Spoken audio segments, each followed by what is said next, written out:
Hello दोस्तों, मेरे YouTube channel में आपका स्वागत है। तो आज का जो हमारा टॉपिक है वो ये है कि how to handle 90 days notice period. तो सबसे पहले हम लोग ये समझते हैं कि नोटिस पीरियड क्या होता है। तो सपोज कि आप एक कंपनी में काम कर रहे हो और अभी आपको जॉब स्विच करना है, और अगर आपको एक ऑफर मिल भी जाता है तो जो भी आप करंट कंपनी में काम कर रहे हो उसको आपको बताना पड़ेगा कि मैं ये जॉब छोड़ना चाहता हूँ। तो हर एक कंपनी के हिसाब से किसका 30 डेज होता है, किसका 60 डेज होता है और किसका 90 डेज होता है। तो आपको इतने टाइम के लिए जो भी करंट कंपनी में काम कर रहे हो उसके लिए काम करते रहना पड़ेगा। तो इसी को नोटिस पीरियड बोलते हैं। तो सबसे बड़ी दिक्कत क्या आती है, जिसका भी 90 डेज नोटिस पीरियड होता है उसको अगर जॉब स्विच भी करना है तो उसको दूसरे कंपनी से कॉल ही नहीं आता, क्योंकि 90 डेज नोटिस पीरियड होता है। तो आज के वीडियो हम लोग समझेंगे कि हम लोग 90 डेज नोटिस पीरियड के साथ कैसे इंटरव्यू कॉल्स लेके आ सकते हैं। और इसमें मैं भी अपने पर्सनल एक्सपीरियंस के हिसाब से बताऊंगा, क्योंकि मैंने बहुत सारी कंपनीज में काम किया है जिसका नोटिस पीरियड 90 डेज था। तो सबसे पहले आप क्या कर सकते हो, अगर आपका 90 डेज नोटिस पीरियड है तो अगर आपको इंटरव्यू के लिए कॉल आते हैं तो आप उनको ये मत बताओ कि मेरा नोटिस पीरियड 90 डेज है। आप उनको ऐसे बोल सकते हो कि ऑफिशियली तो मेरा 90 डेज नोटिस पीरियड है, पर ये नेगोशिएबल है, 30 to 60 डेज ऐसे उनको बोल सकते हो। तो इससे क्या होगा, एचआर आपको इंटरव्यू राउंड के लिए शॉर्टलिस्ट कर सकता है। और अगर आपका नोटिस पीरियड 90 डेज है और आप कंपनी को झूठ बोलते हो, एचआर को झूठ बोलते हो कि 60 डेज ही है, तो एचआर को भी पता होता है कि आप जो कंपनी में काम कर रहे हो उसका ऑफिशियल नोटिस पीरियड कितना है। तो यहाँ पे झूठ नहीं बोलना है आपको, आपको ऐसे ही बोलना है कि मेरा ऑफिशियल नोटिस पीरियड तो 90 डेज है, पर ये नेगोशिएबल है। तो अभी सपोज कि आपको इंटरव्यू के लिए कॉल आ गया, मतलब आप शॉर्टलिस्ट हो गए। तो अभी आपका इंटरव्यू हो गया और आपको ऑफर मिल गया, मतलब आपने इंटरव्यू में बहुत अच्छा परफॉर्म कर दिया और आपको ऑफर आ गया। तो अभी आप क्या कर सकते हो, जो भी करंट कंपनी में काम कर रहे हो उनको आप बोल सकते हो कि मेरे को एक ऑफर मिल गया है, इसलिए मैं कंपनी छोड़ना चाहता हूँ। और आप अपने मैनेजर से बहुत अच्छे से बात करना, उनको ऐसे एटीट्यूड मत बताना। अच्छे से बात करना, उनको बोलना मैं छोड़ना चाहता हूँ क्योंकि मुझे एक बेटर अपॉर्चुनिटी मिल गई है। यहाँ पे आपको उसको अर्ली रिलीज के बारे में कुछ बोलना नहीं अपने मैनेजर को। तो ये हो गया। फिर अभी क्या होगा, आप जो भी प्रोजेक्ट में काम कर रहे हो, तो अभी आप क्योंकि छोड़ के जा रहे हो तो मैनेजर या फिर एचआर आपका रिप्लेसमेंट ढूंढना चालू कर देगा। तो जैसे ही वो रिप्लेसमेंट फाइनल हो जाता है कि आपका रिप्लेसमेंट कौन होगा, तो ये आपको ध्यान रखना है कि जो भी रिप्लेसमेंट आ रहा है उसकी केटी प्रॉपर हो रही है, आप उसको केटी प्रॉपर दे रहे हो, आप जल्दी से जल्दी उसको काम सिखा रहे हो। और अगर आपके क्लाइंट की डिपेंडेंसी है या फिर टीम में बहुत सारी डिपेंडेंसी है, तो डिपेंडेंसी को आपको कम करना है और आपको जो भी नया रिप्लेसमेंट आया है, आपका जो भी नया रिसोर्स आया है उसको आगे करना है और सबको बताना है कि ये काम कर सकता है। तो ये आपकी रिस्पॉन्सिबिलिटी होगी। तो इससे क्या होगा, आपकी डिपेंडेंसी थोड़ी प्रोजेक्ट से कम हो जाएगी और क्लाइंट को भी लगेगा कि हाँ, जो नया रिसोर्स आया वो आपका काम कर सकता है। तो इसमें क्या होगा, देखो कंपनी को भी दो रिसोर्स को एक ही काम के लिए पैसा देना अच्छा नहीं लगता है। तो अगर कंपनी को भी लगता है, क्लाइंट को भी लगता है कि हाँ, आपका जो रिप्लेसमेंट है वो आपका काम कर सकता है और आपकी कोई डिपेंडेंसी नहीं है, तो वो आपको अर्ली रिलीज देने का सोच भी सकते हैं।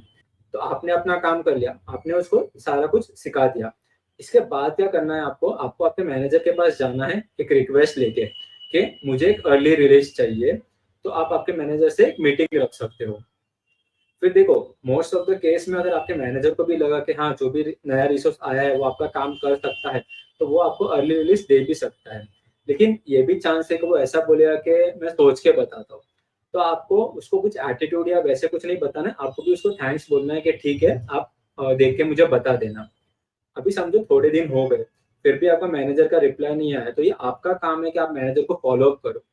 बहुत अच्छे से फॉलो अप करना है कि हमारा ये डिस्कशन हुआ था, तो क्या हुआ इसके बारे में। और आपके मैनेजर को भी पता चल जाएगा, वो भी नॉर्मली क्लाइंट से बात करता है कि इसकी कितनी डिपेंडेंसी है। तो अगर उसको लगा कि आपका जो भी रिप्लेसमेंट है वो काम कर पा रहा है, क्लाइंट उससे खुश है, तो आपका मैनेजर भी आपको अर्ली रिलीज दे देगा। तो इससे क्या होगा, आपको अर्ली रिलीज भी मिल जाएगी और आपको नई कंपनी में आप जल्दी ज्वाइन भी कर सकते हो। तो ये मोस्ट ऑफ द केस में काम कर जाता है। लेकिन समझो कि आपका रिप्लेसमेंट नहीं आया कोई रीज़न की वजह से, या फिर आपका मैनेजर नहीं चाहता है कि आपको 90 डेज़ के पहले छोड़े, तो आप क्या कर सकते हो, अभी आपको ऑफ़र तो मिल गया है दूसरी कंपनी का और थोड़े दिन चले भी गए हो, तो आप जो नई कंपनी जिसका ऑफ़र आया है, आप उसको रीच आउट कर सकते हो एक रिक्वेस्ट लेके कि मेरे को थोड़ा एक्सटेंशन चाहिए जॉइनिंग डेट में, मैं इतने दिन के बाद ही जॉइन कर पाऊँगा। तो देखो, यहाँ पे बहुत सारे लोगों को ये डाउट होता है कि अगर हम लोग नई कंपनी के पास गए तो वो हमारा ऑफर रिवोक कर लेगा। तो ऐसा नहीं होता है, वो कंपनी आपका ऑफर रिवोक नहीं करेगी क्योंकि आप एक रिक्वेस्ट ही लेके गए हो। आप ऐसे नहीं बोलोगे मैं ज्वाइन नहीं करने वाला। आप ये ट्राई कर सकते हो। पर मोस्ट ऑफ द केस में 90 टू 95% क्या हो जाता है, क्योंकि वो कंपनी ऑलरेडी आपके लिए इतना वेट कर चुकी है, तो और थोड़ा वेट करने में उनको दिक्कत नहीं आती। तो ये केस में क्या होगा, तो नई कंपनी भी बोलेगी कि हाँ, हम लोग वेट करने के लिए तैयार है, आप देखना, ट्राई करना, अगर आप जल्दी भी जॉइन कर सके तो आप उनको हाँ बोल सकते हो। तो आप ऐसे भी कर सकते हो।